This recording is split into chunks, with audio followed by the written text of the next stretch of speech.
चुनावों में एएमयू का जिक्र ना हो तो ऐसा हो ही नहीं सकता। अलीगढ़ मुस्लिम यूनिवर्सिटी के बारे में कहा जाता है कि यहाँ पर सियासत चरम पर है। यहाँ पर जब भी छात्र आता है तो समझ जाता है कि आखिर बारीकी के साथ राजनीति में आगे कैसे बढ़ना है और राजनीति में अपनी सोच क्या होनी चाहिए, उसको लेकर भी तमाम यहाँ के छात्र तेज तर्रार रहते हैं। तो मेरे साथ अलीगढ़ मुस्लिम यूनिवर्सिटी के तमाम छात्र हैं और इनसे जान लेते हैं कि आखिर इस बार के विधानसभा चुनाव में क्या कुछ दिमाग में चल रहा है और सियासत एएमयू की जो है कहते हैं अलीगढ़ में वही असर डालती है, तो यहाँ की सियासत इस बार क्या कह रही है? देखिए, हमारी इस वक्त की अगर सिचुएशन देखा जाए तो हम इस बार बात करेंगे कि माइनॉरिटीज इशूज जो है उस पर, क्योंकि बहुत अफसोस की बात से कहना पड़ रहा है इस बार किसी भी पार्टी के मैनिफेस्टो में मुस्लिम वार्ड तक नहीं है। सबसे बड़ी इशूज ये है, क्योंकि हम समाजवादी के दौर में भी पिटे, हम भाजपा के दौर पे भी पिटे, हम कांग्रेस के दौर पे भी पिटे। इसलिए इस बार हम चाहते हैं अपना रिप्रेजेंटेशन, अपनी लीडरशिप।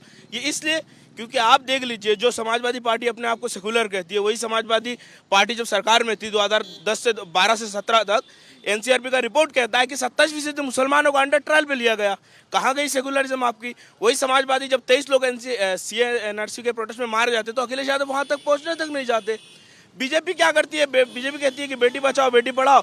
वही बीजेपी सरकार पे हमारी बहनों को नीलामी किया जाता है, बहनों की तस्वीर बेचा जाता है प्रोस्टिट्यूट कह के। और अफसोस की बात ये कि नजीब की माँ जो 5 साल से अपने बेटा की जस्टिस के लिए उसकी तस्वीर बेचा जा रहा है। अब हम हर दौर पे पीटे हैं। इसलिए अब हम बाबा साहब अम्बेडकर की एक बात है कि अपनी कौम की इश्यूज को उठाना चाहते हो तो तुम्हें अपनी रिप्रेजेंटेशन चाहिए होगा। इसलिए अब हम अपनी रिप्रेजेंटेशन चाहेंगे, अब हम अपनी लीडरशिप चाहेंगे, क्योंकि बहुत हो गई कि ये मैच फिक्सिंग होगा कि तू रहेगा या मैं रहूंगा या तू। कब तक रहते रहेंगे? हम दलित मुस्लिम का भी तो अपना रिप्रेजेंटेशन चाहिए। कब तक रहेंगे? यही कांग्रेस आज यहाँ के डेमोक्रेसी की रो रही है। यही कांग्रेस जब छत्तीसगढ़ में ट्राइबल को जब सुकमा में प्रोटेस्ट करते हैं तो वही कांग्रेस उन तमाम ट्राइबल को मारते हैं। 3 ट्राइबल को मारा गया, वहाँ एक प्रेग्नेंट औरत का भी मौत होती है। राजस्थान में यही कांग्रेस की जब उर्दू टीचर प्रोटेस्ट करते हैं तो प्रियंका गांधी से मिलने तक नहीं पहुंचती है। तो कहाँ गई आपकी डेमोक्रेसी और कहाँ गई सेकुलरिज्म? ये बीजेपी कांग्रेस ये तमाम समाजवादी एक ही सिक्के के 2 पहलू है। ये कब तक चलेगा कि मैच फिक्सिंग की तू या मैं या तू? नहीं, अब हमें भी चाहिए हमारी अगर 18% फीसदी है, समाजवादी ने सिर्फ 36 या 35 मुस्लिम को टिकट दिया है, जबकि अगर आप पॉपुलेशन के हिसाब से देखें तो 76 टिकट देना चाहिए था कम से कम। 18% 19% मुस्लिम वो है। कहाँ गई आपकी सेकुलरिज्म? तो अब हम अपनी रिप्रेजेंटेशन चाहेंगे। हम इस बार हम मुस्लिम लीडरशिप चाहते हैं और साथ साथ जो दबे हुए और भी कमेटी है दलित और सब मिलके एक अपनी रिप्रेजेंटेशन चाहते हैं। तो इस बार हम मुस्लिम लीडरशिप के लिए सपोर्ट करेंगे। ये लाएंगे कहाँ से आप? ओवैसी कह रहे हैं कि वो पूरी लीडरशिप को साथ में लेकर चलना चाहते हैं, तो क्या ऑप्शन के तौर पे ओवैसी है या फिर अपने आप ही फिर आप कैसे तय करेंगे? देखिए, वक्ती तौर पे और हालात को देखते हुए तो अभी तो ओवैसी से अब जिस तरह से संघर्ष करते हुए नज़र आ रहे हैं, सिर्फ एक संघर्ष की कगार पे खड़े हुए हैं। और अभी मैं समझता हूं कि ओवैसी यूपी 22 में तो मुझे लगता है किसी तरह की कोई भूमिका में नज़र नहीं आ रहे। लेकिन हाँ, और पार्टी जितनी भी हैं, वो चाहे समाजवादी हो, कांग्रेस हो या आरएलडी हो या उसके अलावा अन्य कोई भी पार्टी हो, सब लोग दावा करते हैं कि हम हर किसी के फ़ायदे के लिए काम करेंगे, हर किसी के लिए हित के काम करेंगे। लेकिन अब तक असल में क्या है कि 2014 में 14 के बाद तो बीजेपी आई है, लेकिन उससे पहले और भी पार्टियों का राज रहा है। लेकिन किसी भी पार्टी ने लगता नहीं है कि मुस्लिम समाज के लिए या दलित समाज के लिए या पिछड़े समाजों के लिए कोई काम किए हैं। ज़्यादा कारगर साबित हुई हैं सारी सरकारें। मैं सिर्फ इतना कहना चाहता हूं कि अगर मुस्लिम वोट का ज़्यादा दावा भरने वाली कोई भी पार्टी है, चाहे समाजवादी हो या कांग्रेस हो या आरएलडी हो, कोई भी ये कहता है कि मुस्लिम वोट हमारा है, तो मुस्लिम वोट पाने के लिए सबसे पहले कुछ मुद्दे हैं, उन मुद्दों पर काम करना पड़ेगा। सबसे पहला मुद्दा शिक्षा पे आता है। अलीगढ़ मुस्लिम सेंटर है, किशनगंज सेंटर 2013 में स्टेब्लिश हुआ था और उसे फंड सैंक्शन हुआ था 136.8 करोड़ सैंक्शन हुआ था। लेकिन उसमें से 10 करोड़ फंड रिलीज किया गया है और उस 10 करोड़ की वजह से वो 10 करोड़ सिर्फ, और बाकी फंड अभी तक रिलीज नहीं किया गया। हमारा सबसे अहम मुद्दा इस टाइम जो चल रहा है यूपी 22 चुनाव में, क्योंकि मैंने एक मुहिम छेड़ी है, कल इस पे प्रेस कॉन्फ्रेंस भी करने जा रहा हूं और परसों हम इस पे डिजिटल कैंपेन भी चलाने वाले हैं। वो Twitter, social media, Instagram, Facebook वगैरह पे सब पे डिजिटल कैंपेन चलेगा और इंशाल्लाह हमारी आवाज़ भी बुलंद होगी। हम चाहते हैं कि कोई भी अगर मुस्लिम वोट की दावेदारी कर रहा है तो वो ये फंड रिलीज करे किशनगंज का, ताकि वो सेंटर को बचा सकें, उस आवाम पॉपुलेशन को जो वहाँ का गरीब तबका उसको पढ़ा सकें। तो पढ़ाने लिखाने की बात चलनी चाहिए, रोजगारी पे बात चलनी चाहिए। और जो लोग, जैसे मैं बात करूं एक middle class family, poor class family की, उनके बीच में जाने की बात की जाए, ना कि ये कि चुनाव आते ही जमीनी मुद्दों पर बातचीत होनी चाहिए। ऐसा ना हो कि हवा हवा में बात कर, सिर्फ माइनॉरिटी की बात करके आप वोट हासिल कर लें। मेरा सवाल यह है कि अभी अलीगढ़ का माहौल इस समय क्या चल रहा है और इस समय तो तमाम नेताओं यहाँ पर आकर और आपके घरों पर आकर वोट भी मांग रहे होंगे, तो परिस्थितियाँ कुछ समझ में आ रही है इस बार? देखिए, जनता ने पूरा मूड बना लिया है कि वो किसको वोट करेंगे। जिन्होंने करोड़ों नौकरी देने का वादा किया, जिन्होंने 15 लाख डालने का वादा किया, वो सब झूठे साबित हुए। और जिन्होंने चिकित्सा की बात की वो भी पूरे झूठे साबित हुए। कोरोना काल में हमने देखा लाशें गंगा में तैरती रहीं, ऑक्सीजन नहीं मिला, लोगों को बेड नहीं मिले, तो जनता पूरा मूड बनाए हुए है वो कहाँ वोट करेगी। और अभी ये भाई कह रहे थे रही क़यादत की बात, तो वो ठीक है, करनी चाहिए, हर एक कम्युनिटी को अपना एक लीडर होना चाहिए, बिल्कुल सही बात है। लेकिन आप एक बात बताइए कि क़यादत सिर्फ क़यादत जो है वो क़यादत वालों से गठबंधन करने को तैयार नहीं है। अवाम, अब एक बात बताइए, आप क़यादत का कैंडिडेट तो सिर्फ एक सीट पर खड़ा है, बाकी जो सीटें हैं 6 बची हैं, उन पे क़यादत वाले वोट कहाँ करेंगे? या मेरे दोनों भाई बताएं, ये दोनों भाई वोट कहाँ करेंगे? क़यादत की बात होनी चाहिए, कम्युनिटी के लीडर होने चाहिए, लेकिन क़यादत के बाद में जो जनता ने जो लोकल मुद्दे हैं, जो लोकल पार्टियां उनका मुद्दा उठाती हैं, तो जनता उनको वोट करेगी। वो मूड बनाए हुए हैं। जिन्होंने किसानों को खालिस्तानी कहा, किसानों को आतंकवादी कहा, वो उनको वोट नहीं करेंगे। जो किसानों के हित में लड़ाई लड़ रहे हैं, जिन्होंने उनके धरनों में जान डाली, जो उनके लिए लड़ रहे हैं, और हम यहाँ सब किसानों की औलाद हैं, तो हमें पहले किसानों की बात करनी होगी। हम क्यों हिंदू के नाम पे, हम क्यों मुसलमान के नाम पे, हम डिबेट को छोटा क्यों करना चाह रहे हैं कि मुसलमान कहाँ वोट करेगा?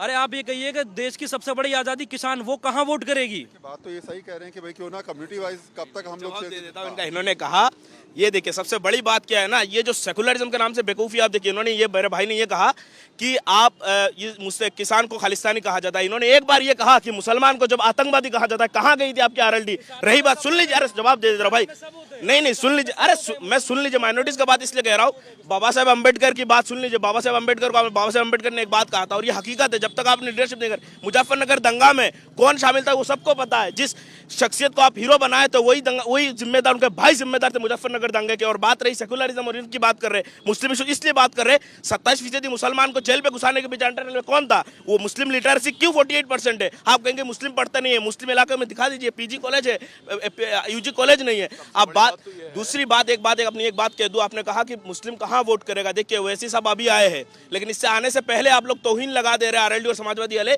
कि बी टीम आ गए, बी टीम आ गए। असली बी टीम तो आप लोग है। आरएसएस से मुलाकात करने समाजवादी पार्टी अखिलेश जाते हैं, असदुद्दीन ओवैसी नहीं गए। आरएसएस से मुलाकात करने में समाज, देश में जो 70 साल में आरएसएस को जब बैन लगाया था, इसके बाद किसने खोला? उन सेकुलर पार्टियों ने आरएसएस को आज इस मुकाम तक पहुंचाया। रही बात, आपको एक बात ये कह दूं कि अपनी बात हम कहा कि विरासत से तय नहीं होते सियासत के फैसले, ये तो उड़ान तय करेगी कि आसमान किसका। इलेक्शन के आने बाद देख लीजिएगा मुस्लिम रिप्रेजेंटेशन और मुस्लिम लीडरशिप की जो बात है वो कैसा होता है, वो देख लीजिएगा आप। अच्छा, मुझे बताइए जरा, क्योंकि अल्पसंख्यकों का कहाँ रुझाव जाने वाला है? क्या दिमाग में यही चीज़ें रहेंगी कि आखिर मुस्लिम वोट बैंक इधर जाएगा, मुस्लिम वोट बैंक ये सोचेगा, आखिर तमाम सियासतदान आकर समझाते रहेंगे कि आप हमको वोट दें? ये तो तमाम सालों से चलता ही आ रहा है, आखिर अपना स्टैंड अप कब लिया जाएगा? देखिए, पहली बात तो मेरी ये समझ में नहीं आता कि जो भी चैनल्स जो हैं वो इस तरह की बातें करते हैं, मुस्लिम वोट बैंक कहाँ रहेगा, तो ये को नहीं पूछते कि हिंदू वोट बैंक कहाँ रहेगा, क्योंकि कम्युनिटी है। हिंदू वोट, मुस्लिम वोट, इसकी बात अगर होती तो शायद ये देश नहीं होता। कल 26 जनवरी है और देश का जो है वो गणतंत्र दिवस है, जब हमारे मुल्क के अंदर जो है वो संविधान लागू हुआ। तो मुझे शर्म आती है इन चीज़ों पर, उन तमाम लोगों की बोलने पर भी मुझे शर्म आती है। आपको लगता नहीं कि आपके सियासतदान जो हैं वो आके तो इसी बात पर वोट मांग रहे हैं ना आपसे कि भाई हमको वोट दीजिए, हम आपके रहनुमा हैं, हमको वोट दीजिए, हम ये तय करेंगे कि आपके लिए हम क्या कर सकते हैं, और उसी आधार पर राजनीति तमाम चल रहा है। आखिर वजह क्या है कि हमारे जो सियासतदान हैं वो इस नाम पर आकर वोट मांग रहे हैं? क्या वजह है? क्योंकि ऐसे लोगों के हाथ में हुकूमत आ चुकी है। अभी जो हुकूमत चल रही है वो उन्हीं लोगों की चल रही है जो हिंदू की बात करते हैं, देश की बात नहीं करते, संविधान की बात नहीं करते।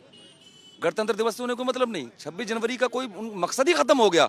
जो अभी तक डिबेट हुई है, इस पूरी डिबेट में कहीं 26 जनवरी का मकसद ही समझ में नहीं आया। बात होनी चाहिए मुल्क की। बात करते हैं साहब, किसी ने कुछ नहीं करा, ओवैसी साहब राजनीति करेंगे, क़यादत खड़ी होगी, सियासत खड़ी होगी। इससे पहले क्या था देश के अंदर? क़यादत नहीं थी। क़यादत किसे कहते हैं? क़यादत कहते हैं लीडरशिप को। लेकिन उस वक्त जो लीडरशिप थी वो थी जो आज़ादी के रहनुमाओं ने ख्वाब देखा था, हमारी इस तरह से मुट्ठी होगी। ये मुल्क जो है वो सेकुलर मुल्क है। ये मुल्क वो है जिसमें सबकी बराबरी है। लेकिन आज ऐसे लोगों के हाथ में हुकूमत आ गई जो बराबरी की बात ही नहीं करते, जो सिर्फ उन चीज़ों में उलझा देना चाहते हैं जिन चीज़ों का कोई विकास से, चांद पर पहुंचने से, टेक्नोलॉजी से, साइंस से कोई मतलब ही नहीं है। इसीलिए ये लोग भी बहकते चले जा रहे हैं जो इस तरह की बातें कर रहे हैं। चुनाव में तो जिन्ना का मुद्दा भी आ जाता है। इस बार तो जिन्ना का मुद्दा फिर से आ गया है। लोग कह रहे हैं कि अखिलेश यादव जिन्ना का नाम दे रहे हैं, योगी आदित्यनाथ और संबित पात्रा जो हैं बीजेपी के, वो उस पर तंज कस रहे हैं। तो अब तो मुद्दा फिर से वही चलता आ रहा है। ये तो अलीगढ़, एएमयू और जिन्ना, आपको लगता नहीं कि हर बार चाहे विधानसभा चुनाव हो, लोकसभा चुनाव हो, छोटे चुनाव हो, बड़े चुनाव हो, हर में ये मुद्दा निकल के आ रहा है? हम आहा भी भरते हैं तो हो जाते हैं बदनाम, वो कत्ल भी करते हैं तो चर्चे नहीं होते। जिन्ना का नाम लिया जाएगा, जिना के नाम पे सियासत होगी।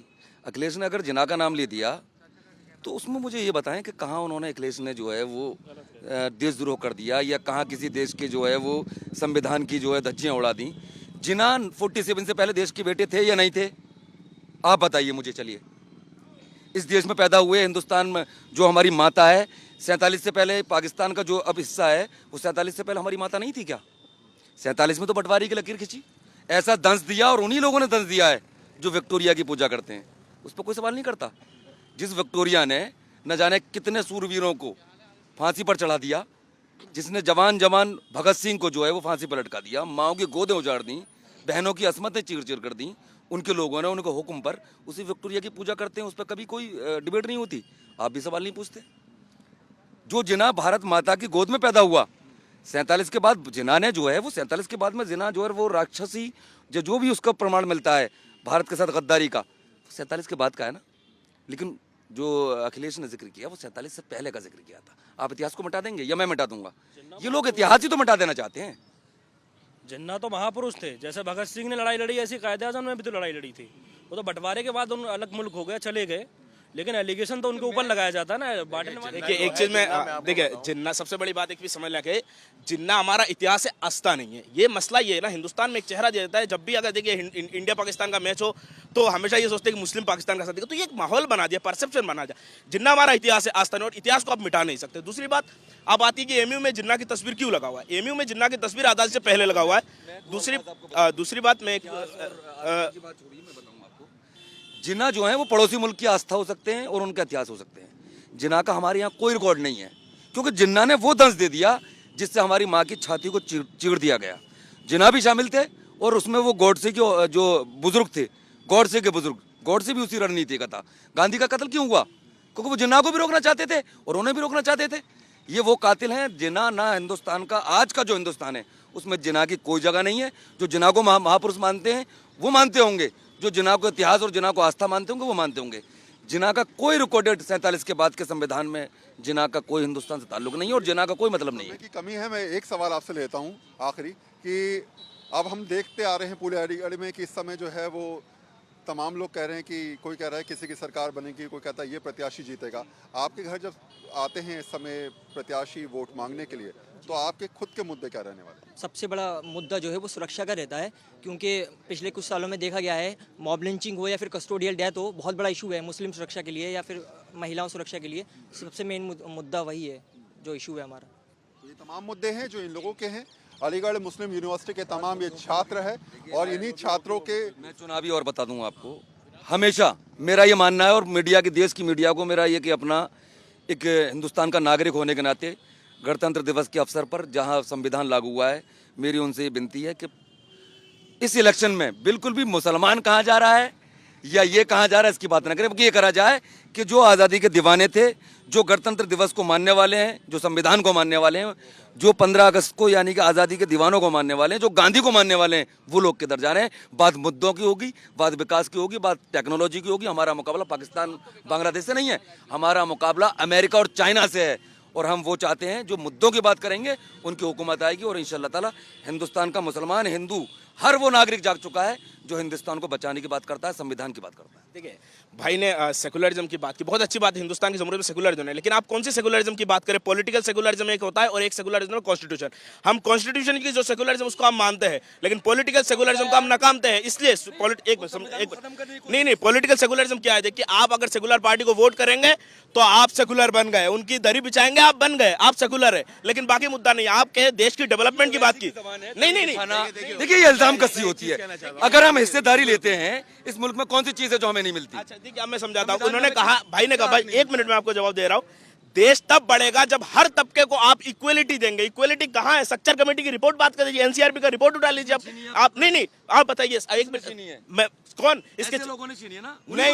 नहीं, आपकी कांग्रेस, बाबरी मस्जिद की ताला किसने खोलाया? आप ही की कांग्रेस की राजीव गांधी ने खोलाया। आप ये क्यों भूल जा रहे? मुजफ्फरनगर दंगे के फाइल, गोरखपुर के फाइल दंगे किसने बंद कराया? मस्जिद बात की है आपने? अच्छा नहीं, कितनी मस्जिद आप भी वही करेंगे जो ये खून की राजनीति करते हैं? हम ये नहीं करेंगे, आप भी वही करेंगे, आप भी खून की राजनीति करेंगे। जाएंगे। राजनीति जो भी है आखिर वहीं टिक जाती है कि दो भाइयों को आपस में लड़ा देती है। राजनीति जो वही आप असल, करना चाह रहे मैं हैं। आपको बता दूं, राजनीति का मतलब ये नहीं कि आपस में लड़ना। राजनीति का दूसरा पहलू ये भी है कि आपस में प्रेम और मोहब्बत का संदेश देना, ये ना करना, बल्कि हिंदू मुस्लिम और सिख ईसाई ना करना, बल्कि आप इंसान है, इंसानियत का परचम लहराना। और मैं मानता हूं इस बार 2022 में जो भी चुनाव में जीत के आएगा वो इंसानियत को जीत के आएगा, ना कि किसी पार्टी के चिन्ह से वो अपने आप को ये साबित करे कि मैं इस पार्टी का झंडा गाड़ूंगा। धन्यवाद हमसे बातचीत करने के लिए। ये तमाम अलीगढ़ मुस्लिम यूनिवर्सिटी के छात्र हैं जिनकी राय आप सुन रहे थे, जो अपने दिल की बात आपको बता रहे थे और ये समझा रहे थे कि इस बार के विधानसभा चुनाव में किस सोच के हिसाब से, किस हालात के हिसाब से और किस परिस्थितियों के हिसाब से ये अपने मत का प्रयोग करने वाले हैं और आगे आने वाले समय को देखते हुए ये लोग अपना प्रयास या फिर कहा जाए तो अपने मत का प्रयोग करते हुए आपको नजर भी आएंगे। कैमरा पर्सन रितेश मिश्रा के साथ वरुण सिन्हा, आज तक, अलीगढ़।